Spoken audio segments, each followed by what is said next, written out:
ఆంధ్రప్రదేశ్లో డిఎస్సి నియామకాల వ్యవహారం మరోసారి వివాదాస్పదంగా మారింది. డిఎస్సి నియామకాల్లో అవకతవకలు జరిగాయని ఆరోపిస్తూ విద్యార్థి, నిరుద్యోగ, యువజన జేఏసీ నేతలు మంగళగిరిలోని విద్యాభవన్లో ఎడ్యుకేషన్ కమిషనర్ను కలిసి వినతిపత్రం సమర్పించారు. నియామక ప్రక్రియపై సిబిఐతో విచారణ జరిపించాలని డిమాండ్ చేశారు. ఇక రాష్ట్ర వ్యాప్తంగా నిరుద్యోగుల్లో తీవ్ర అనుమానాలు ఉన్నాయని, ఇప్పటికే అధికారులను, కోర్టులను ఆశ్రయించిన న్యాయం జరగలేదని జేఏసీ నేతలు ఆరోపించారు.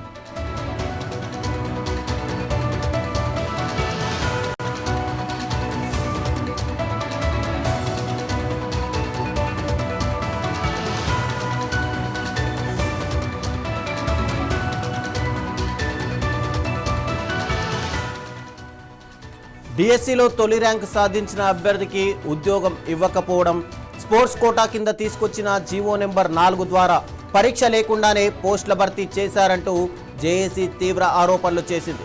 స్పోర్ట్స్ కోటాలో ఎంపికైన కొందరి సర్టిఫికేట్లపై కూడా అనుమానాలు ఉన్నాయని, వాటికి సంబంధించిన ఆధారాలను కమిషనర్కు అందజేసినట్టు తెలిపారు. ఇక సిబిఐ విచారణకు ఆదేశించకపోతే విద్యార్థి, యువజన, నిరుద్యోగ సంఘాలతో కలిసి రాష్ట్ర వ్యాప్తంగా ఉద్యమాన్ని ఉధృతం చేస్తామని జేఏసీ హెచ్చరించింది.